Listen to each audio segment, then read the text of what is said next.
Dave has seen in the press that over 85% of fires in commercial catering properties are spread by the kitchen extract system that is poorly maintained. He has recently taken over a restaurant and isn't sure when the extract system was last cleaned.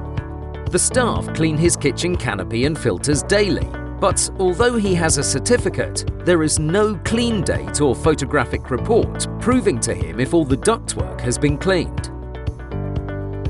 At a recent networking event, he met Swiftclean and found out about TR19, the BISA Guide to Good Practice for Internal Cleanliness of Ventilation Systems.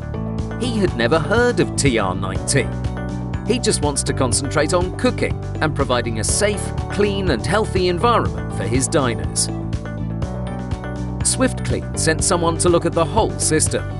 They gave him loads of information and advice, and a couple of weeks later, the job was done. Dave could get back to his cooking, with his mind at rest that any visits from his local fire brigade safety officer would not cause him any problems.